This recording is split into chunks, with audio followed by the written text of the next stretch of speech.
سلام به همگی. این یه ویدیو مختصر کوتاهه که میخوام فقط یه پروگرامی رو معرفی کنم مخصوص کسایی که لیسانسی به غیر از پرستاری دارن. خب کسایی که لیسانس اتاق عمل هوشبری مامایی دارن، متاسفانه مشکلی که با سازمان CGFNS دارن اینه که معمولا یه سری واحدهاشون نقص میخوره و الیجیبل نمیشن که آزمون NCLEX RN رو بدن. حالا من یه دانشگاهی رو پیدا کردم، دانشگاه UAB. پروگرام AMNP یعنی Accelerated Masters in Nursing Pathway داره.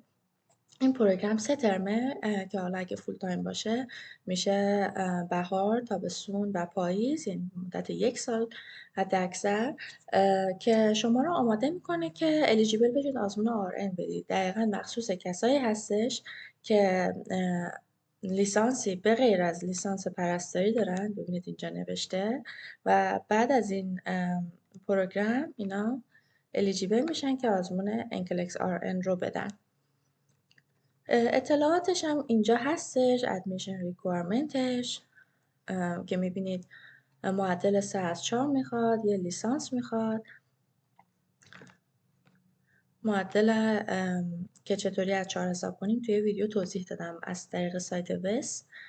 تو ویدیو اولم که در خصوص اپلای پرستاری است که چطوری اینو مصاحبه کنید.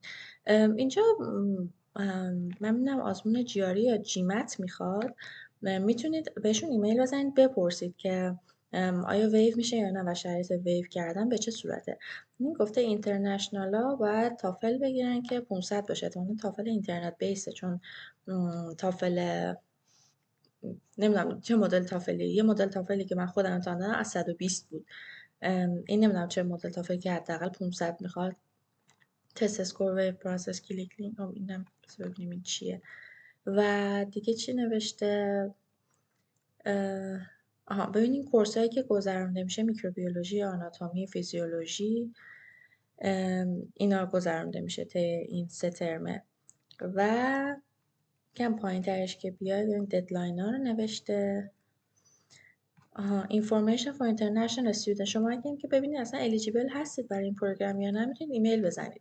چیزی که اینجا نوشته F1 یا J1 نمیتونه تو این پروگرام تحصیل کنه، ولی من کسای زیادی دیدم اینترنشنال که مثلا با ویزای همراه اومدن، تونستن، یعنی با F2 یا J2 اومدن و تونستن ویزاشون تبدیل کنن F1 بتونن این درس بخونن، یا شاید هم ویزاشون تبدیل نکردن، من مطمئن نیستم.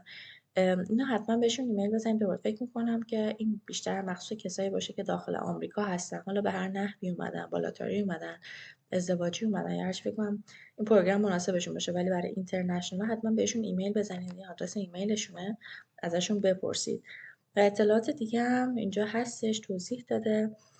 ایمیل پروگرام دیرکتور و پروگرام منیجر اینجا هستش، میتونید که بهشون ایمیل بزنید. هر سوال دیگه دارید بپرسید ازشون. ممنون که این ویدیو رو تماشا کردید. لطفا لایک کنید، سابسکرایب کنید، کامنت بذارید، بهم فیدبک بدید. ممنونم.